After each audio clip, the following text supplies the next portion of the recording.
guys, it's me, GinDog36 here today, and today we are going to be doing a video where I tell you the tips and tricks for Animal Crossing. So pretty much Animal Crossing tips and tricks that you should know when you first start the game.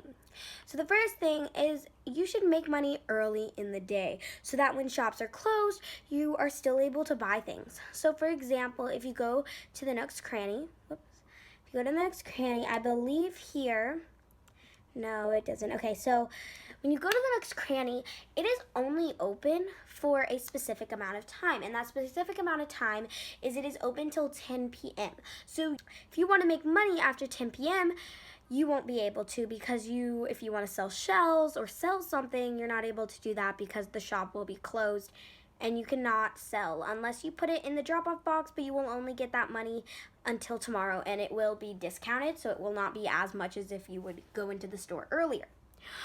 So the problem with that is, for example, the Nook stop in the Residence Service Center is always open, and sometimes I will forget to go into there until late at night, and I'll hop on and go in, and there might be something in the Nook stop that I would like to purchase, and I didn't go to the Nook's Cranny enough, so I don't have enough money or /bells to pay for whatever's in the Nook stop. So that was tip number 1, because I think it's very important for everyone to know. So the next thing is you should talk to your villagers when you see them. So I see Agnes here, and I'm going to talk to her. So I guess I've already talked to her today.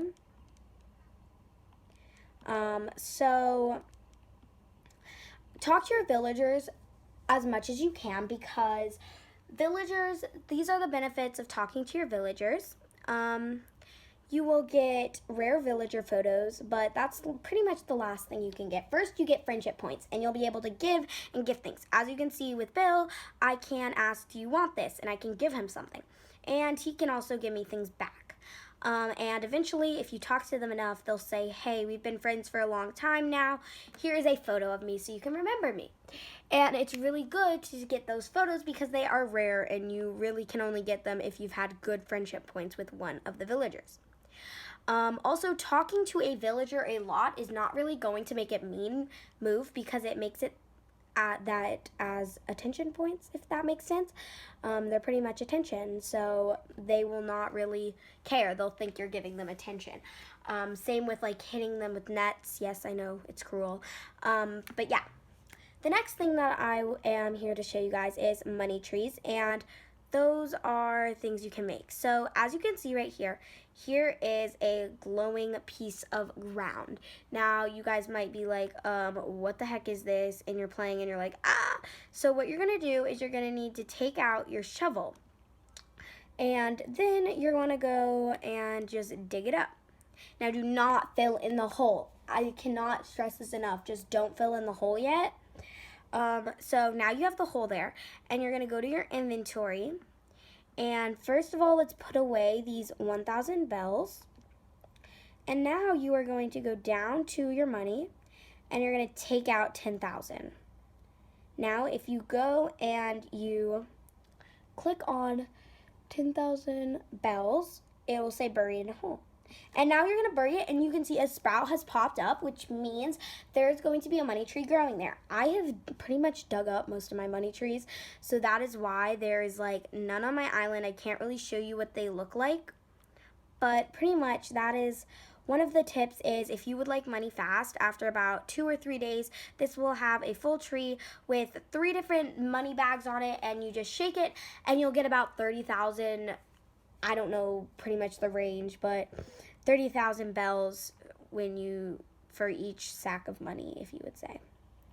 So our next tip is when you're starting out, there's a lot of things that people don't recognize. For example, with me right now. So when I started out this game, I kind of just placed my villagers' houses wherever I could. You know, I was just like, oh, this is nearby, let me place this. I think the best thing to do is when you're starting out, you should have an idea of what you want your Animal Crossing area to look like. As you can see, there was a house here, there's a house here, and a house here, and I'm about to move this house.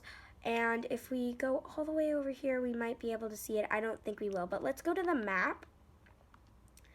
you can see that, for example, Raymond and Sky and Zell are all up at the top right here.